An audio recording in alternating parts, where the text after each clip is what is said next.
Hey guys, and welcome back to my channel. Today I want to talk about plunge damage because, this is a topic that I was quite interested in since Xiao is going to be coming out soon, and I tried to do research on it, but I really just couldn't find that many resources on it. So I decided to do some of my own testing and some looking into plunge damage and its mechanics to better understand how it's going to work when Xiao comes out. Maybe the reason why I couldn't find any resources on this is because not very many people care about plunge damage, but since plunge damage is so important to Xiao's kit, I thought it'd be important to understand it better. So I'm gonna go ahead and make a video on it, and I hope that you guys learn something from this as well. So let's start. Basic plunge mechanics. I think that we all know how plunge damage works. You jump off from a higher elevation and then you'll come slamming to the ground, dealing physical damage unless you are a catalyst user, in which you will deal elemental damage corresponding to the character's element. And then the higher that you are,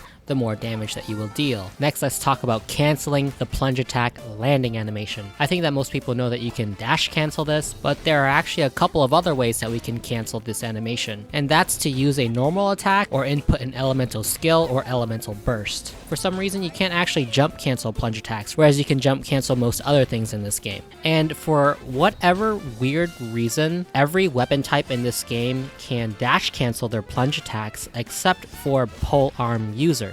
So the only polearm user that I have is Xiangling, so for any of my viewers out there that have Zhongli, if you guys could let me know whether or not Zhongli can cancel his plunge attack with a dash, please let me know in the comments. So since polearm users cannot dash cancel their plunge attack animation, in order to get around this, we have to input an attack and then cancel that attack animation with either a dash or a jump. It is quite weird, and it's going to take a little bit of practice to get proper timing, but you definitely save a couple of frames by doing it this way. And so when Xiao gets released, I am interested to know if this weird dash canceling for plunge attacks is going to apply for him. Now let's deep dive into how the plunge damage actually works. So basically, there are three parts to a plunge attack that we need to pay close attention to. The first is the plunge attack itself, the height from which we initiate the plunge attack, and the AoE of the plunge attack. So let's start with the first one, the plunge attack itself. I believe that this is the actual hitbox of the character's actual weapon, and this is reflected on the talent screen. From my testing and my experience, this hitbox is actually really stupidly small and is really hard to actually hit enemies with. More often than not, you'll just be hitting with the AoE damage. The second is the height in which we initiate the plunge attack. This is going to determine whether or not we get a low AoE damage or a high AoE damage. This AoE damage is also reflected in our talent screen. So if you were wondering whether or not plunge attack damage was based on a range,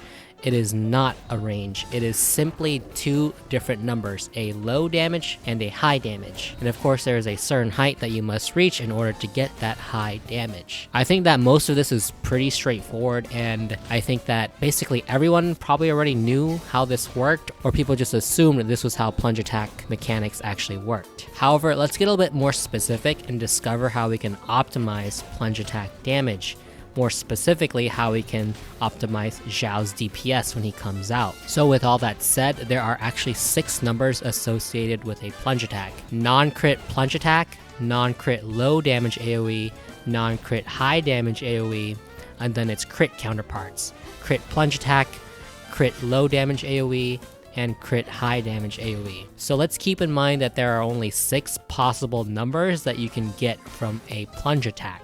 And so here's where the optimizations can start. A plunge attack has the possibility of dealing damage twice. I think that this is probably one of the things that isn't widely known and was definitely something that I've noticed in my gameplay but never really paid attention to. And so now that I've done testing on it, I can definitely confirm that doing a plunge attack has the possibility of dealing damage to an enemy twice with one plunge attack. The reason why this is happening is because you're hitting the enemy with the actual plunge attack, and then you're also dealing damage with the AoE. I think that if you've been using plunge attacks in your gameplay so far, you might have noticed that you've been getting more than one number on your plunge attacks, but there are a lot of situations where you only get one hit from the plunge attack. It would also depend on how many enemies are in the vicinity, but most of the time you're not hitting with the actual plunge attack. You're only hitting with the AoE. So how does this apply for Xiao? So firstly, in order to get the max damage out of plunge attacks, we would need to be able to consistently hit with both the plunge attack